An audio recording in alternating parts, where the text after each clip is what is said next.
السلام علیکم ورحمۃ اللہ وبرکاتہ۔ بسم اللہ الرحمن الرحیم۔ دوستو، حضرت حسن بصری رحمۃ اللہ تعالی فرماتے ہیں کہ میں ایک مجوسی کے پاس گیا جبکہ اس کا موت کا وقت قریب پہنچ چکا تھا۔ اس کا گھر میرے گھر کے سامنے تھا۔ وہ پڑوسی بھی اچھا تھا، سیرت بھی اچھی تھی، اخلاق بھی خوب تھے۔ میں نے اللہ تعالیٰ سے امید کی کہ اسے موت کے وقت اسلام کی توفیق عطا فرما دے، تو میں نے اس سے پوچھا تیرا کیا حال ہے؟ اس نے جواب دیا میرا دل بیمار ہے، صحت مند نہیں ہوں، جسم بیمار ہے، قوت نہیں ہے، قبر وحشت ناک ہے، کوئی مونس نہیں ہے، سفر دور کا ہے اور سفر کا خرچ نہیں ہے، پل صراط باریک ہے جس کے عبور کرنے کی مجھ میں ہمت نہیں ہے، آگ گرم ہے، جسیم نہیں ہوں، جنت بہت اونچی ہے، میرا اس میں کوئی نصیب نہیں ہے، اور پروردگار عادل ہے، میرے پاس کوئی حجت و دلیل نہیں ہے۔ حضرت حسن بصری رحمت اللہ تعالی فرماتے ہیں کہ میں نے اللہ تعالی سے امید کی کہ وہ اسے ایمان کی توفیق بخشے، تو میں اس مجوسی کے طرف متوجہ ہوا اور کہا تو مسلمان کیوں نہیں ہو جاتا کہ ان خطرات سے محفوظ ہو جائے؟ اس نے کہا اے شیخ، اس کی چابی اللہ کے پاس ہے اور تالا یہاں لگا ہوا ہے۔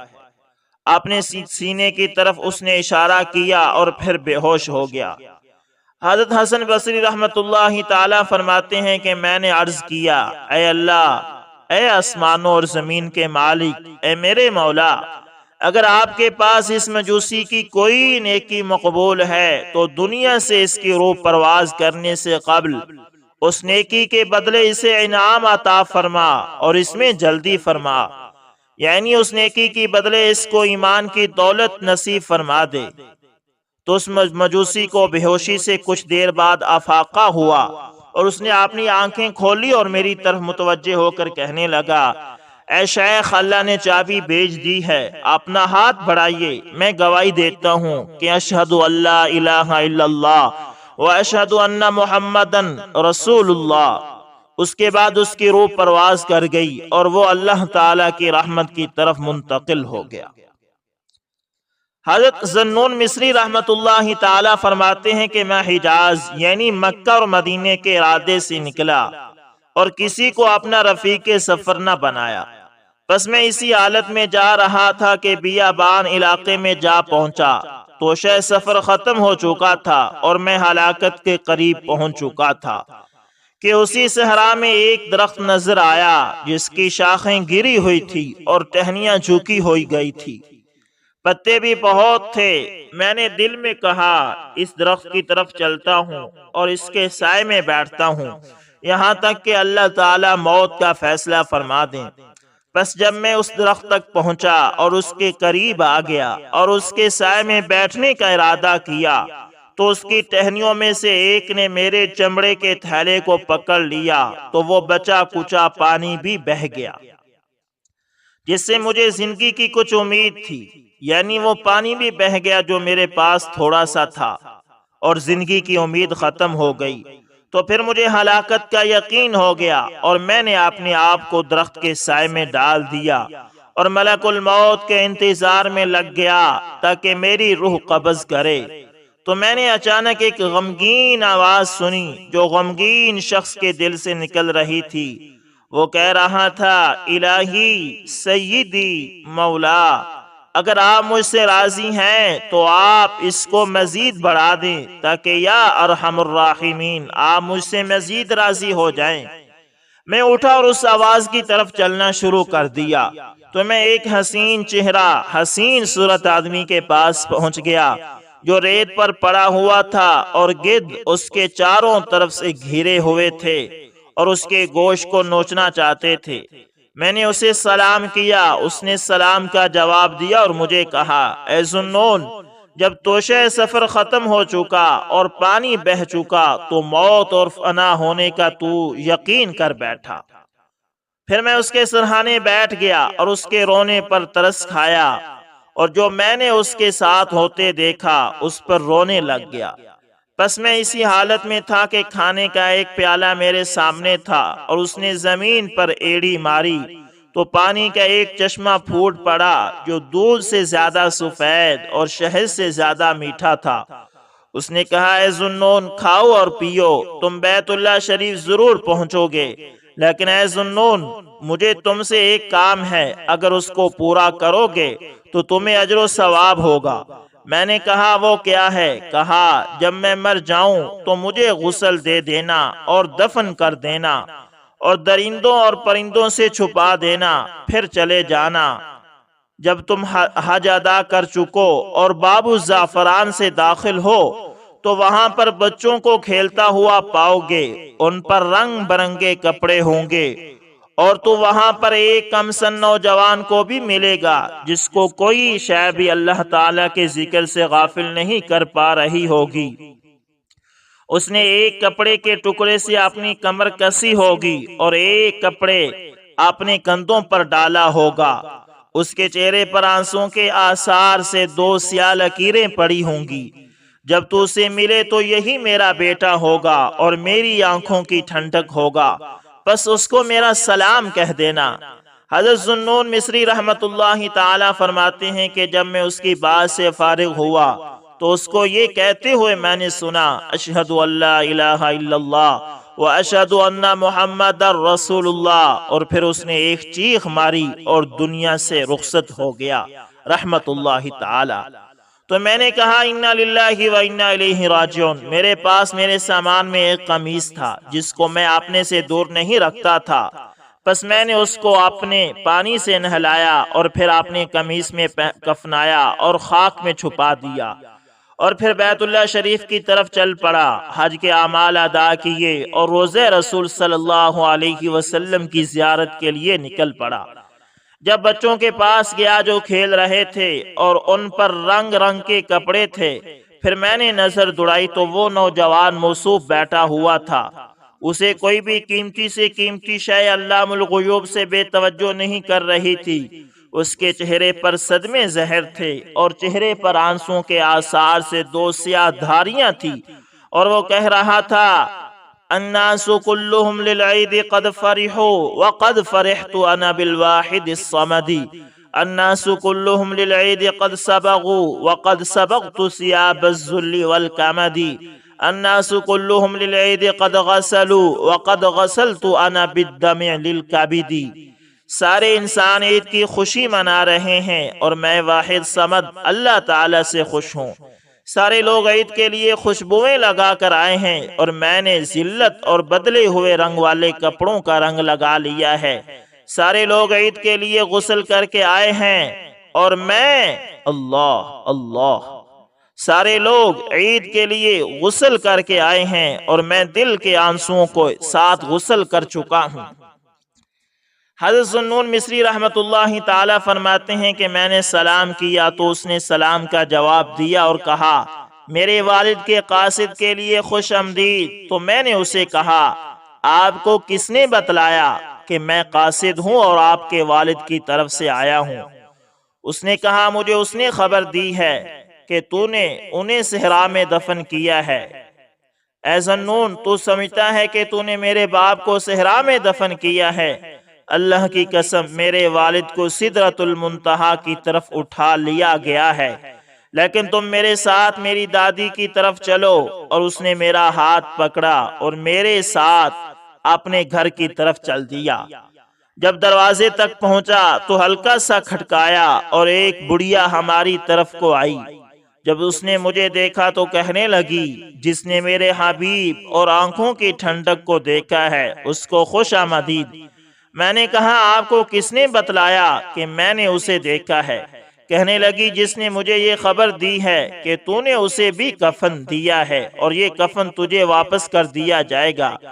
اے ذوالنون، مجھے اپنے پروردگار کی عزت و جلال کی قسم، میرے بیٹے کے چھیتڑے پر اللہ تعالی ملأ اعلیٰ میں فرشتوں کے سامنے فخر فرما رہے ہیں۔ پھر کہنے لگی، اے ذوالنون، میری آنکھوں کی ٹھنڈک، دل کے ٹکڑے، میرے بیٹے کو تو نے کس طرح الوداع کیا، ذرا اس کو بیان تو کر۔ حضرت ذوالنون فرماتے ہیں کہ میں نے اسے کہا، میں نے اسے بے آب و جنگل میں ریت اور پتھروں کے درمیان اکیلا چھوڑا ہے۔ جو کچھ اس نے اپنے پروردگار سے امید باندھی تھی وہ اسے نصیب ہوگی۔ جب بڑھیا نے سنا تو بچے کو اپنے سینے سے لگا لیا اور مجھ سے غائب ہو گئی اور میری نظروں سے بالکل اوجھل ہو گئی۔ مجھے معلوم نہ ہو سکا کہ ان کو آسمان پر اٹھا لیا گیا یا زمین میں اتار دیا گیا۔ میں گھر کے کونے چھاننے لگا لیکن ان کو نہ پایا۔ پھر میں نے ایک ہاتف سے سنا جو یہ کہہ رہا تھا، اے ذوالنون، اپنے آپ کو نہ تھکا، ان کو فرشتوں نے طلب کر لیا ہے لیکن وہ ان کو بھی نہیں مل سکے۔ میں نے کہا پھر وہ کہاں گئے؟ کہا کہ شہداء مشرکین کی تلواروں سے فوت ہوتے ہیں اور یہ محبین رب العالمین کے شوق میں فوت ہوتے ہیں۔ ان کو قادر مطلق بادشاہ کے سچے مقام کی طرف نور کی سواری میں اٹھا لیا جاتا ہے۔ حضرت ذوالنون فرماتے ہیں کہ بس میں نے چمڑے کا جو برتن گم پایا تھا وہ بھی مل گیا اور کفن جو میں نے اسے پہنایا تھا اس کو بھی اسی طرح برتن میں لپٹا ہوا پایا جس طرح سے پہلے لپٹا ہوا تھا۔ اللہ ان سے راضی ہوا اور ان کی طرف برکات نازل فرمائی اور ہمیں بھی اس سے نفع پہنچائے۔ فائدہ دوستو، یہ واقعہ مذکورہ اولیاء کی کرامات پر مشتمل ہے جن سے اللہ تعالیٰ نے اپنے ان بندوں کی عزت بخشی۔ یہ کرامات اللہ تعالیٰ کے اختیار میں ہیں، جب چاہیں جس کے حق میں چاہیں ظاہر کر دیں اور اگر نہ چاہیں تو اولیاء کے حق میں تو کیا انبیاء کرام علیہم السلام کے حق میں ان کے معجزات کو کبھی ظاہر نہ کریں اور بعض اوقات ان کی دعاؤں کو بھی قبول نہ کریں، جیسے کہ نوح علیہ السلام، ابراہیم علیہ السلام وغیرہ حضرات انبیاء و مرسلین کی دعائیں بھی قبول نہ فرمائی۔ یہ شان جلالی ہے اور جب عنایت کرنے پر آئیں تو اپنے اولیاء اور نیک بندوں کو بھی بڑی کرامات سے نواز دیں۔ اس واقعے کی مذکورہ کرامات بھی اسی قسم سے ہیں، لیکن بعض لوگ ان کرامات کو دیکھ کر بہت سے غلط نظریات اولیاء کرام سے وابستہ کر لیتے ہیں۔ اللہ تعالیٰ ان کو ہدایت عطا فرمائے۔ دوستو، اسی طرح حضرت احمد بن عبد الفتاح فرماتے ہیں کہ میں نے حضرت بشر بن حارث کو خواب میں دیکھا کہ وہ ایک باغ میں تشریف رکھتے ہیں، ان کے سامنے دسترخوان رکھا ہوا ہے اور وہ اس سے تناول فرما رہے ہیں۔ میں نے کہا اے ابو نصر، اللہ تعالیٰ نے آپ کے ساتھ کیا معاملہ فرمایا؟ انہوں نے فرمایا کہ اللہ نے رحم فرمایا ہے اور بخشش فرما دی ہے اور ساری جنت کو میرے لیے حلال کر دیا ہے اور فرمایا ہے کہ اس کے پھلوں سے کھاؤ، اس کی نہروں سے پیو اور جو کچھ اس میں ہے سب سے نفع اٹھاؤ، جیسا کہ تو دنیا میں خواہشات سے اپنے نفس کو روکتا تھا، آج اس کا یہ انعام ہے۔ میں نے پوچھا آپ کے بھائی حضرت امام احمد بن حنبل کہاں ہیں؟ فرمایا وہ جنت کے دروازے پر ان اہل سنت کی شفاعت کر رہے ہیں جو یہ کہتے ہیں کہ قرآن پاک اللہ تعالیٰ کا کلام ہے، مخلوق نہیں ہے۔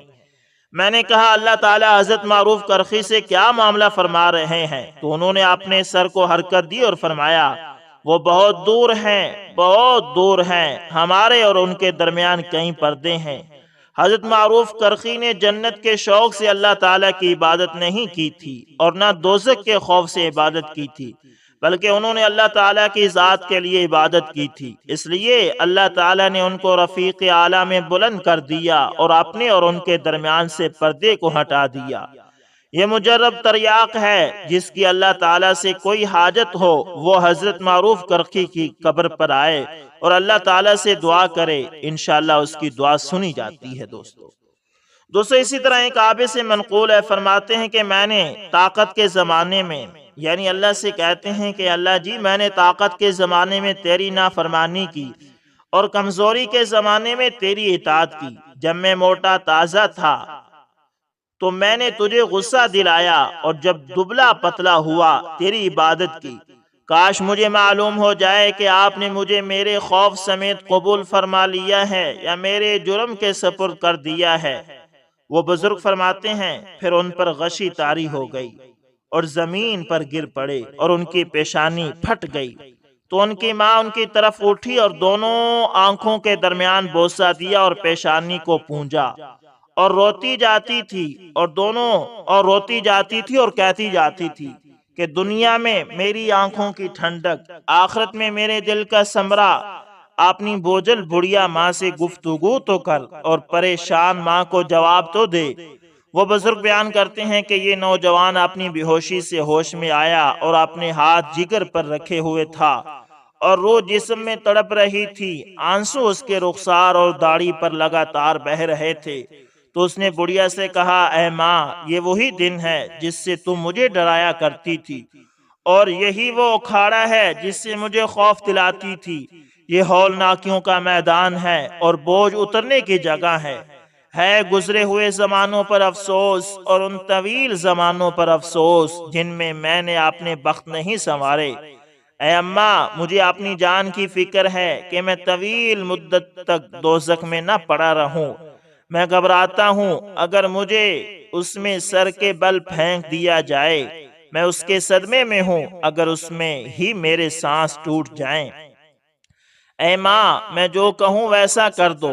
ماں نے کہا، میرے بچے، میری جان تم پر قربان، کیا چاہتے ہو؟ کہا، میرا رخسار مٹی پر رکھ دے اور اپنے پاؤں سے اس کو رون دے، تاکہ میں دنیا میں ذلت کا مزہ چکھ لوں اور اپنے آقا اور مولا کی لذت پالوں۔ شاید وہ مجھ پر ترس کھائے اور شعلہ مارتی ہو دوزخ سے نجات بخشے۔ اس کی ماں کہتی ہے کہ میں اسی وقت اٹھی اور اس کے رخسار کو خاک سے لتھیڑ دیا۔ اس وقت اس کی آنکھوں سے پرنالہ کی طرح آنسو جاری تھے، اور میں نے اپنے قدم سے اس کے رخسار کو لتاڑا تو وہ کمزور آواز سے کہنے لگا، جو گناہ کرتا ہے اور نافرمان بنتا ہے اس کی یہی سزا ہونی چاہیے، جو خطا کرتا ہے اور برائی کرتا ہے اس کی یہی سزا ہونی چاہیے، اس کی یہی سزا ہونی چاہیے، جو اپنے مولا کے دروازے پر نہیں آتا اس کی یہی سزا ہونی چاہیے، جو خداوند برتو بالا کے حضور حاضر نہیں ہوتا اس کی یہی سزا ہونی چاہیے۔ اس کی ماں کہتی ہے کہ پھر اس نے اپنا رخ قبلے کی جانب کیا اور کہا، لبیک لبیک لا الہ الا انت سبحانک انی کنت من الظالمین، کہ میں حاضر ہوں، آپ کے سوا کوئی معبود نہیں، آپ کے سوا کوئی معبود نہیں، آپ پاک ہیں، میں ہی ظالموں میں سے ہوں۔ وہ بزرگ بیان کرتے ہیں کہ پھر وہ نوجوان اسی جگہ پر انتقال کر گیا۔ بعد میں اس کی ماں نے اسے خواب میں دیکھا کہ وہ چاند کا ٹکڑا ہے جو بادل سے نمودار ہوا ہے۔ تو اس نے پوچھا، اے بیٹے، تیرے ساتھ تیرے مولا کا معاملہ کیسے رہا؟ اس نے کہا، میرا رتبہ بلند کر دیا اور حضرت محمد صلی اللہ علیہ وسلم کے ساتھ قرب بخشا۔ تو ماں نے پوچھا، اے بیٹے، وہ بات جو میں نے تیری موت کے وقت سنی تھی وہ کیا تھی؟ کہا، اے اماں، ایک ہاتف نے پکارا تھا اور مجھے کہا تھا، اے عمران، اللہ کے قاصد کے پاس آ جا۔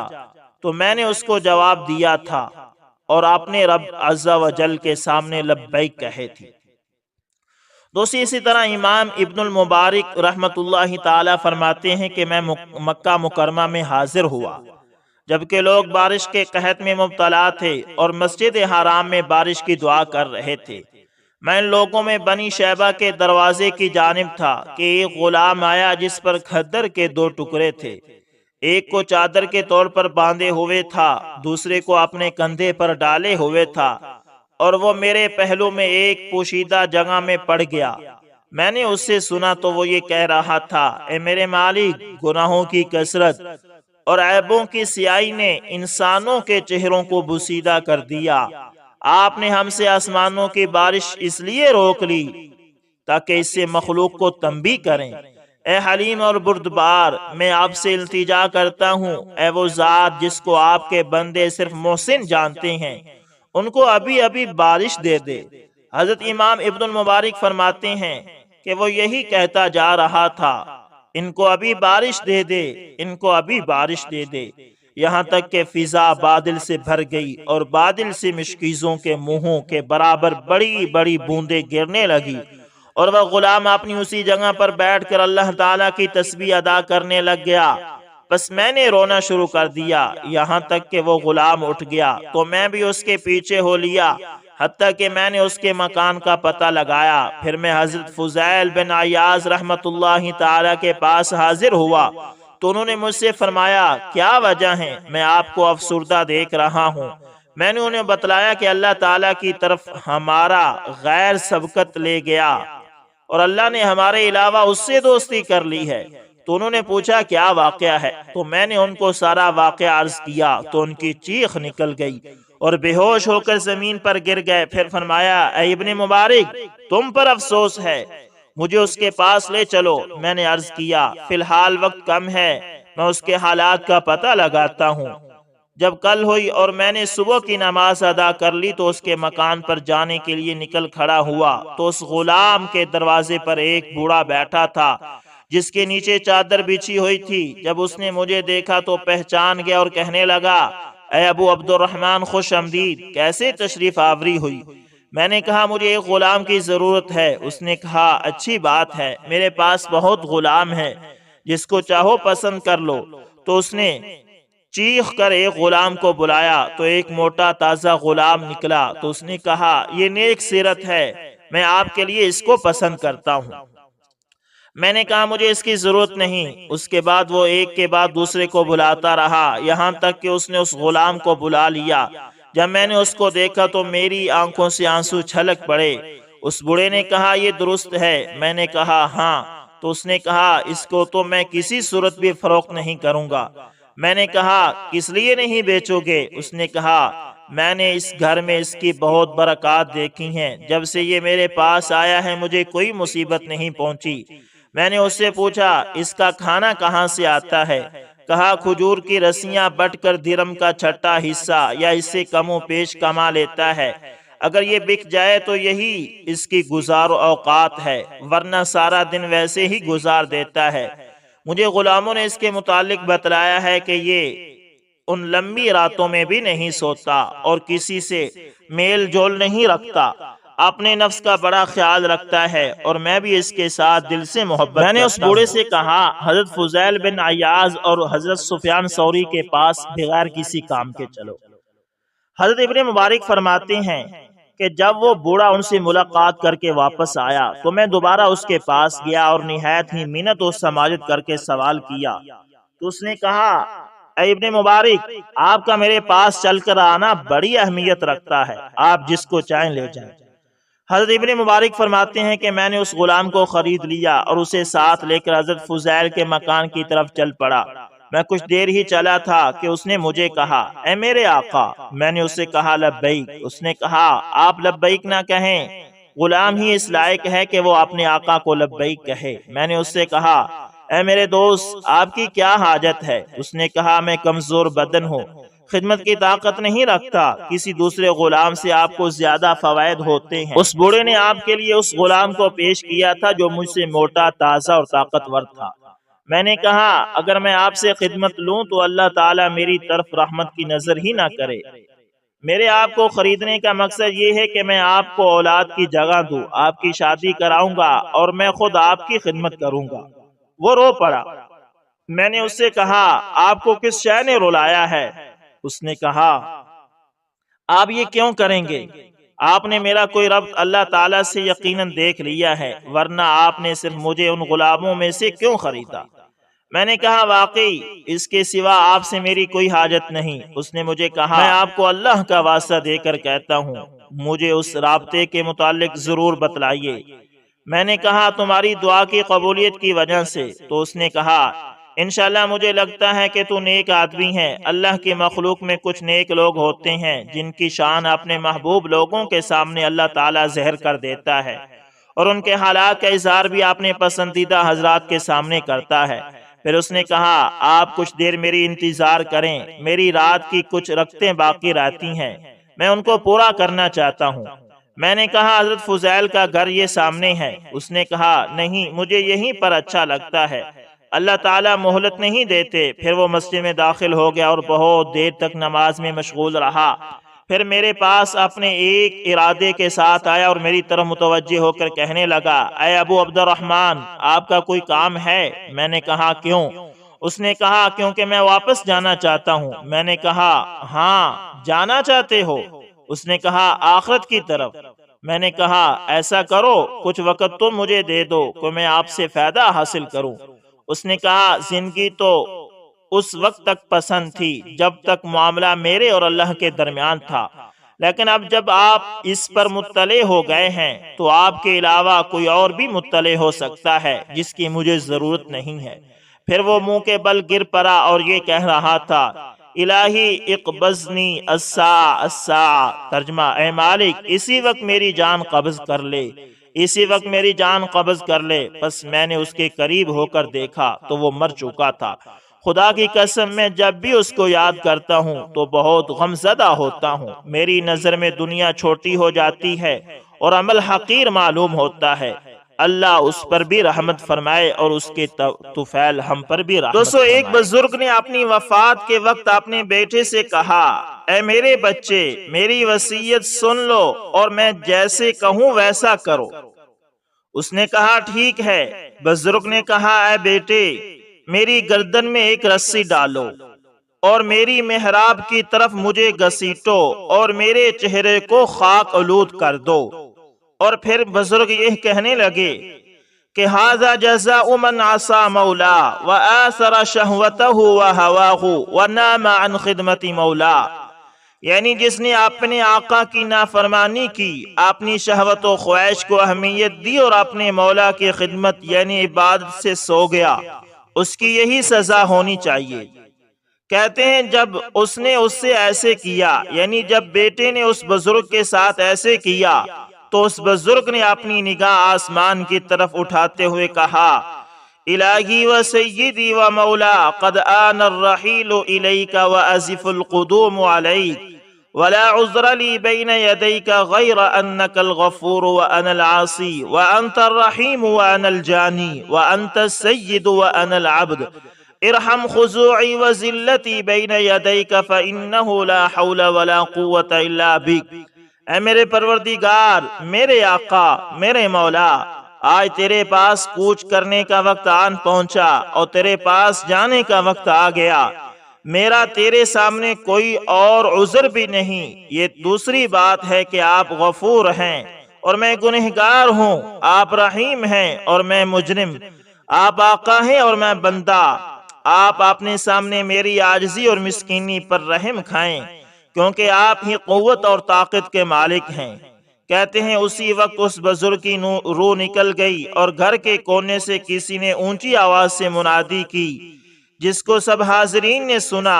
وہ گھر کے کونے سے کوئی کہہ رہا تھا، تذلل العبد لمولا واعتذر الیہ مما جنا فقربہ وادناہ وجعل جنت الخلد مأواہ، کہ اس بندے نے یعنی اس بزرگ نے اپنے مولا اللہ کے سامنے اپنے آپ کو ذلیل کیا اور اپنے جرائم کا اعتراف کیا، تو اس کو آقا نے یعنی اللہ نے اپنا مقرب بنا دیا اور اس کو جنت الخلد کا مقیم۔ دوستو، یہ تمام واقعات ہم ایک کتاب ہے اسلاف کے آخری لمحات ان سے لیتے ہیں، اور اس کے اندر اکثر و بیشتر علامہ ابن جوزی رحمت اللہ تعالی کی کتاب سے لیے گئے ہیں، اس لیے اس کے اندر تمام واقعات جو بھی ہیں وہ مستند ہیں، اس کو جھوٹا بالکل بھی نہ سمجھے۔